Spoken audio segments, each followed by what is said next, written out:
Class 7 English reader book का next lesson है lesson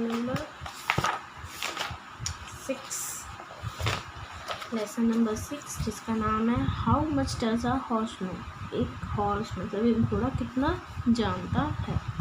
did you ever know that horses sometimes go to school. क्या तुम्हें पता है कि कभी घोड़े भी स्कूल जाते हैं। The horses in this story did. इस स्टोरी में जो घोड़े वो ऐसा करते हैं and they do learn some of the things you learn. और वो भी ऐसी कुछ चीज़ें सीखते हैं जो तुम सीखते हो। How much does a horse know I asked mister Naidu the successful horse trainer. एक घोड़ा कितना जानता होगा, मैंने ये मिस्टर नायडू से पूछा जो कि बहुत सक्सेसफुल हॉर्स ट्रेनर हैं। As much as an average man, more than a great man, he answer promptly. उन्होंने तुरंत आंसर दिया कि एवरेज मैन जितना और एक महान व्यक्ति से ज़्यादा। You can't believe it. तुम इस पर विश्वास नहीं करोगे। Will you give me just half an hour to prove it.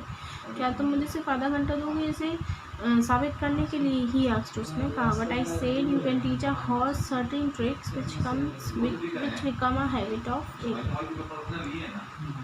पर मैंने कहा कि आपने उसे कुछ ऐसी ट्रिक्स सिखाई होंगी जो उसकी आदत बन चुकी होंगी। But that proves nothing of the horse intelligence. पर ये घोड़े की बुद्धिमत्ता को प्रूव नहीं करता है। I won't argue with you wait. He said and smiling pleasantly. मैं तुमसे बहस नहीं कर रहा, रुको। और उन्होंने ये कहा और एक अच्छी सी स्माइल की। रानी ही कॉल, उन्होंने बुलाया Rani. A slight shuffling followed in the stalls.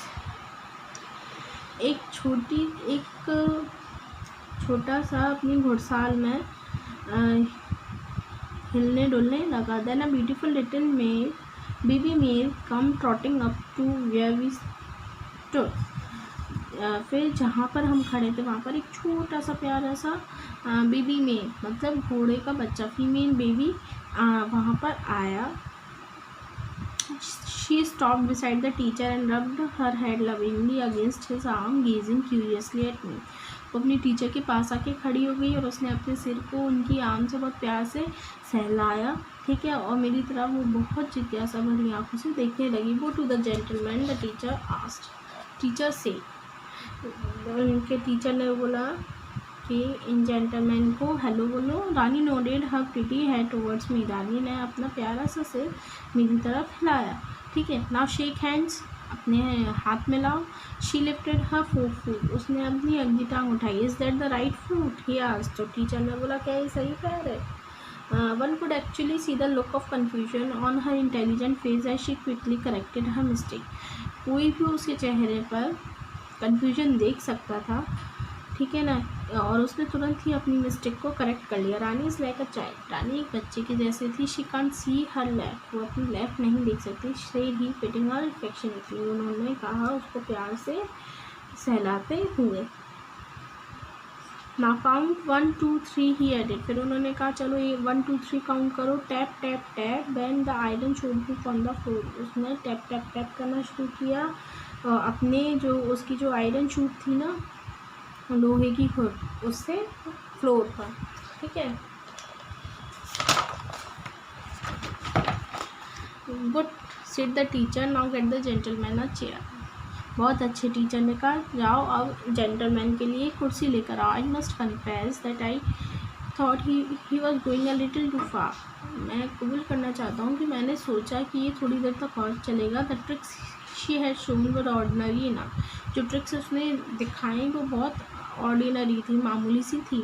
They were the result of careful training. वो उसकी अच्छे से ट्रेनिंग का नतीजा थी। But despite request to bring a chair other surprising. पर ये जो रिक्वेस्ट थी कि चेयर लाने की, इसने मुझे बहुत सरप्राइज़ किया। I wanted to see what she would do. मैं देखना चाहता था कि वो क्या करेगी। She trotted over to the opposite side of the room and in a few minutes return bringing a clutched chair in her teeth. वो room के अपोजिट साइड में गई और उसने कुछ टटोलना शुरू किया और कुछ मिनटों बाद वो वापस आई अपने दांतों में एक चेयर को पकड़कर। Here said mister Naidu pointing to the place where he wanted me to sit. फिर उन्होंने मिस्टर नायडू ने कहा यहाँ रख दो, उस प्लेस को पॉइंट करते हुए जहाँ पर वो मुझे बैठाना चाहते थे। Now he said wait until I bring on the rest my of scholars.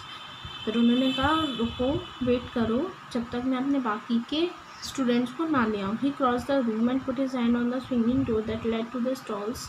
Rani started to follow him.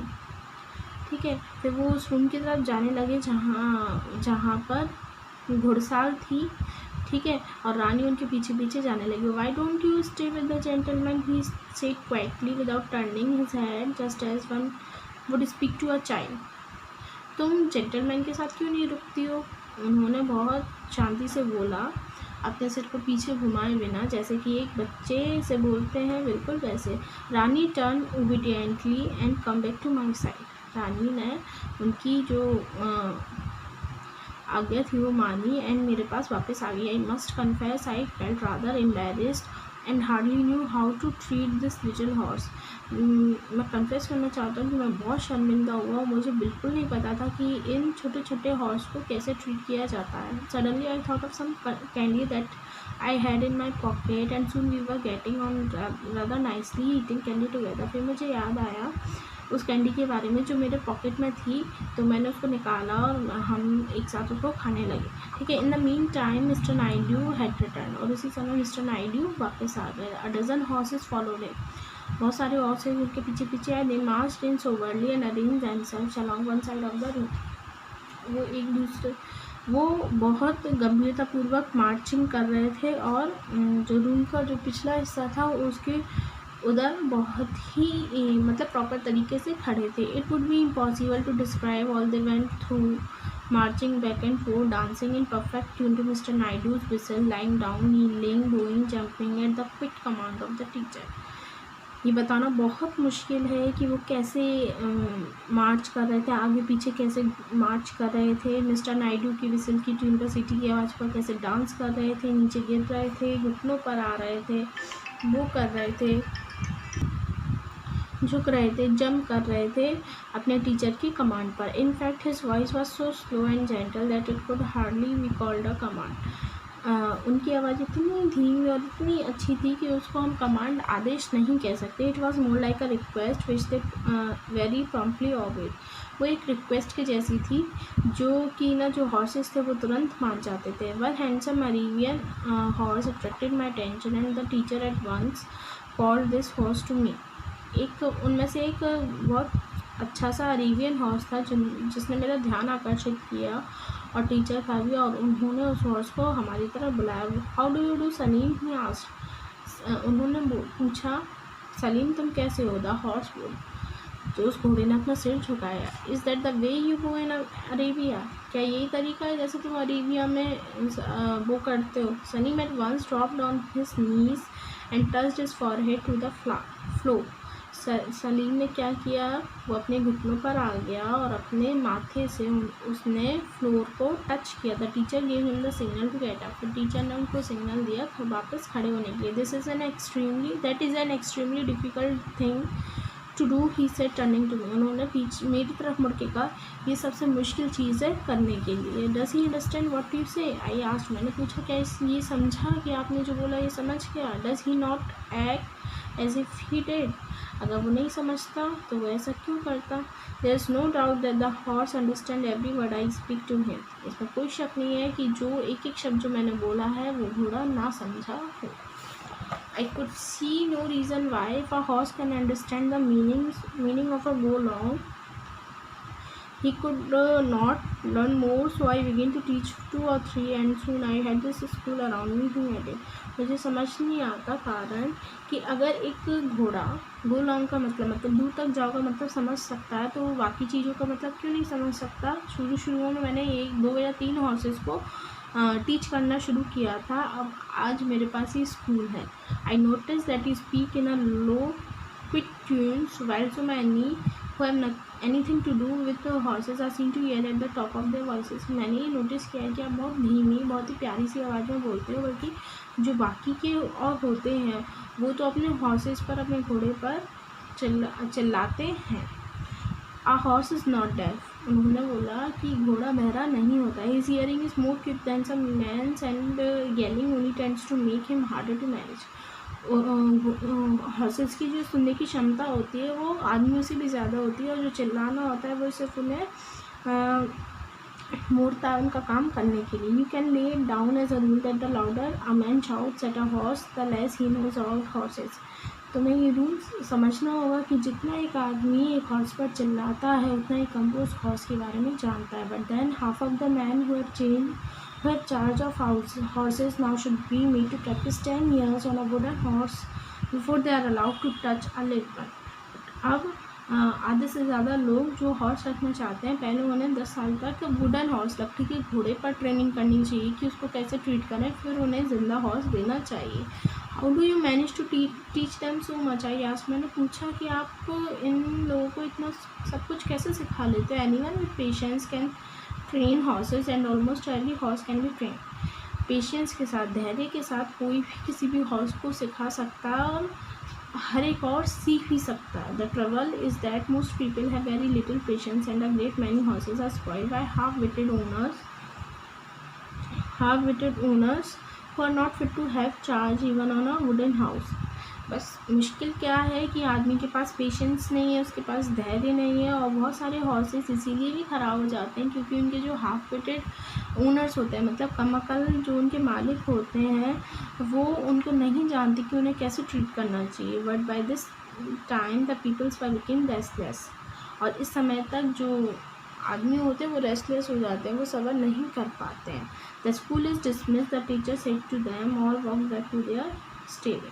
Teacher ने बोला कि स्कूल ख़त्म हुआ, ठीक है, और सारे घोड़े वाकई लौट कर अपने घुड़साल में चले गए. How much does a horse know? Asked mister Naidu turning to me and repeating my own question. Mister Naidu ने मेरी तरफ टर्न किया और मेरा क्वेश्चन मुझसे ही पूछा कि how does a horse know? एक घोड़ा कितना जानता है? A good deal more than some man, for he knows enough to do his duty carefully and to do the best of his ability. I answered promptly as I quickly. मैंने तुरंत बोला कि कुछ लोगों से बहुत ज़्यादा, ठीक है, और वो इतना तो जानते हैं कि अपनी ड्यूटी को केयरफुली मतलब ध्यान से कैसे की जाए, ठीक है, और मैं वहाँ से चला गया. इफ़ डम animals can be taught a sense of duty, obedience and faithfulness, what height can children attain? एक गूंगे जानवर को जब हम इतना सिखा सकते हैं, उसकी ड्यूटी बता सकते हैं, उसकी ओबीडियंसी बता सकते हैं, फेथफुलनेस बता सकते हैं, तो एक अगर हम यही सब बच्चे को अच्छे से सिखाएं तो वो कितना कुछ सीख सकता है. How happy we should be that God loved us so much that he gave his son to us to restore us to a life of obedience and faithful. हमें बहुत खुश होना चाहिए कि भगवान हमसे कितना प्यार करते हैं. उन्होंने हमें अपने इतने प्यारे प्यारे बच्चे दिए हैं जो कि कितने आज्ञाकारी और कितने वफादार हैं. ये चैप्टर किसने लिखा है? एलन फॉरमैन ने लिखा है, ठीक है. अगर न्यू वर्ड्स, पहला है ट्रेनर. ट्रेनर क्या होता है? वन हु ट्रेन्स, जो ट्रेनिंग देता है, सिखाता है, प्रशिक्षक. मेयर, अ फीमेल हॉर्स, एक फीमेल हॉर्स होती है, फीमेल हॉर्स को क्या बोलते हैं? मेयर. शफलिंग, मूविंग थिंग्स और पीपल इनटू डिफरेंट पोजीशन, चीज़ों या लोगों को अलग अलग पोजीशन पर पहुंचाना, हिलाना डुलाना. Trotting, riding on the horseback, घोड़े की पीठ पर राइड करना, घोड़े की सवारी. एम्बेरेस्ड, फील कंफ्यूज्ड और foolish in front of people, लोगों के सामने बेवकूफ़ और कंफ्यूज्ड महसूस करना, शर्मिंदा. येलिंग, शाउटिंग, चिल्लाना. हाफ विटेड, अ फुलिश और स्टूपिड पर्सन, एक बेवकूफ़ और स्टूपिड पर्सन, कम अकल. Gazing, look at someone steadily, एकटक होकर देखना, किसी की तरफ एकटक होकर देखना, ठीक है. आगे है एक्सरसाइज है, रिटन एक्सरसाइज है. फर्स्ट क्वेश्चन है how did Rani greet his master. रानी अपनी मास्टर से कैसे मिली? उसने आके अपना हेड बुक किया था, उसके आर्म पर जाकर वो उसने अपने आर्म को रब किया था. तो Rani rubbed his head towards the arm of his master. What did mister Naidu tell Rani to bring. Mister Naidu ने रानी को क्या लाने के लिए कहा था? चेयर लाने के लिए कहा था. Mister Naidu told Rani to bring a chair. Why does Mr. Naidu not shout while training his horses? Mister Naidu जब अपने हॉर्सेस को ट्रेन करते हैं तो उन पर चिल्लाते क्यों नहीं हैं? क्योंकि जब हॉर्सेस पर चिल्लाते हैं वो तो सिर्फ अपना टास्क पूरा करते हैं, वो किसी चीज़ को समझते नहीं हैं. What did Mr. Naidu reply when he asked about how much does a horse know? जब मिस्टर नायडू से पूछा गया कि एक घोड़ा कितना जान सकता है तो मिस्टर नायडू ने क्या बोला? Same as the average man and more than a great man, एक एवरेज मैन जितना और एक महान व्यक्ति से ज़्यादा. Quote one such incident when you were compassionate towards an animal or an insect or a bird. एक ऐसा इंसिडेंट लिखना है जब आप किसी एनिमल या फिर इंसेक्ट या फिर बर्ड से कंपैशनेट हुए, मतलब प्यार से उसे देखा. ठीक है. नेक्स्ट है let's do it. Explain the following proverbs in the few lines. कुछ प्रोवर्ब्स हमें दी गई हैं, इन्हें हमें एक्सप्लेन करना है. Better late than never. Better late than never का मतलब क्या होता है? अभी नहीं तो क्या कहते हैं, it is better to do something late than to never do it all. किसी चीज़ को थोड़ी देर से करना अच्छा रहता है, उसे कभी ना करने से उस चीज़ को थोड़ी देर से करना अच्छा रहता है. Where there is a will there is a way. जहाँ चाह होती है वहाँ राह होती है. Used to say that if someone has desire and determination to do something he or she can find a method of accomplishing it. अगर किसी इंसान के अंदर किसी चीज़ को करने की डिज़ायर होती है, डिटर्मिनेशन होता है, चाह होती है, तो वो किसी ना किसी मेथड से उस काम को कर ही लेता है. No pain no gain. Used to say that it is necessary to suffer और work hard in order to succeed और मेक प्रोग्रेस. ये इसलिए कहा जाता है कि अगर हमें सफल बनना है या फिर हमें अपना काम आगे बढ़ाना है या फिर सफल बनना है तो हमें हार्ड वर्क तो करना ही पड़ेगा. Health is wealth. Health is everything and it's important is more than wealth. स्वास्थ्य सब कुछ है और वो वेल्थ से कहीं ज़्यादा इम्पॉर्टेंट है. One maintains his or her health he gets everything in the life very easily. अगर कोई अपनी हेल्थ को मेंटेन करके रखता है तो वो सब कुछ अपनी लाइफ में बहुत इजीली, बहुत आसानी से पा सकता है. ठीक है. नेक्स्ट है rearrange the letters of the following words to make new words. यहाँ पे कुछ वर्ड्स दिए, इनके लेटर्स को रीअरेंज करना है और इनसे न्यू वर्ड्स बनाने हैं. Miles, MILES. माइल्स से क्या बन सकता है? SMILE, smile. ठीक है. Miles, smile. रेज, रेज से क्या बन सकता है? गेर, GARE. ठीक है. मेन, MANE, मेन से नेम, NAME, नेम. ठीक है. लैम्प, LAMP, लैम्प से क्या बन सकता है? Palm, PALM. ठीक है. Next expected outcomes from the lesson. Lesson से क्या निकला? Student should develop the feeling of treating animals with love and affection. Students में ये फीलिंग डेवलप होनी चाहिए कि वो एनिमल्स को प्यार से ट्रीट करें. ठीक है. इसी के साथ आपका ये चैप्टर फिनिश.